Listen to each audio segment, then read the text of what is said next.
Bien chers amis de Café Évangile, quittant la foule, ils amenèrent Jésus comme il était dans la barque et d'autres barques l'accompagnaient. Survint une violente tempête. Les vagues se jetaient sur la barque, si bien que déjà elle se remplissait. Lui dormait sur le coussin à l'arrière. Bien chers amis, tout au long de notre vie, nous pouvons être sûrs qu'à un moment ou à un autre, nous rencontrerons une tempête. Pas seulement une tempête physique, mais aussi une tempête spirituelle. Elle peut prendre la forme d'un événement tragique, d'une blessure profonde affligée par quelqu'un d'autre, des événements de notre propre péché ou de toute autre expérience douloureuse. Et pour de nombreuses personnes, cela se produira plus d'une fois. Lorsqu'une telle tempête survient dans la vie, chers amis, on peut avoir l'impression que Jésus est endormi et qu'il n'est pas immédiatement disponible pour nous aider à traverser cette épreuve. Et dans ce cas, le message de l'évangile ci-dessus est très utile à méditer dans la prière. Chers amis, dans la suite de ce passage de l'évangile,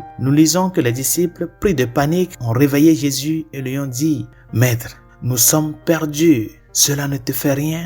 Et Jésus se lève, s'adresse à la tempête et dit « Silence !» Et tout est rentré dans l'ordre. Et dit alors aux disciples, « Pourquoi êtes-vous terrifiés, hommes de peu de foi ?» Et les disciples sont restés dans l'étonnement et l'émerveillement. Bien chers amis, la clé devant toutes ces tempêtes pour en sortir, c'est la foi.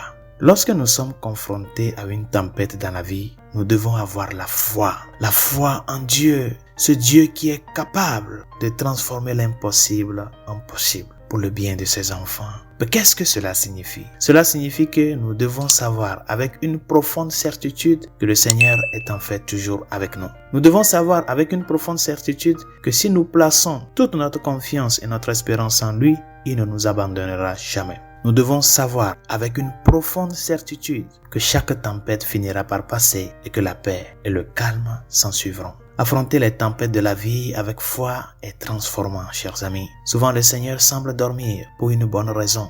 La raison est qu'il veut que nous ayons confiance. Trop souvent, nous détournons les yeux de la tempête elle-même et laissons la peur et l'anxiété dominer notre vie. Mais chaque tempête que nous rencontrons est une occasion de lui faire confiance à un niveau nouveau et plus profond. Si la vie était toujours facile et consolante, nous n'aurions guère de raison de lui faire profondément confiance. Et c'est pourquoi chaque tempête doit être considérée comme une occasion de bénéficier d'une grâce extraordinaire lorsque nous plaçons toute notre confiance en Jésus en dépit de l'apparence immédiate des choses. Résolution de ce jour.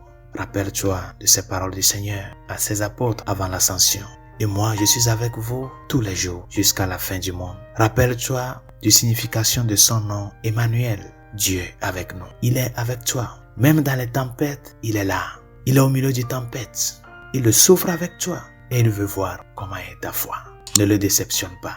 Dis-lui, Seigneur, je ne sais pas le pourquoi, mais je me confie à toi. Donne-moi la force de sortir par avant, uni à toi, comme tu l'as fait jusqu'au Golgotha et jusqu'à vaincre la mort à travers ta résurrection. Bonne journée, Dieu vous bénisse.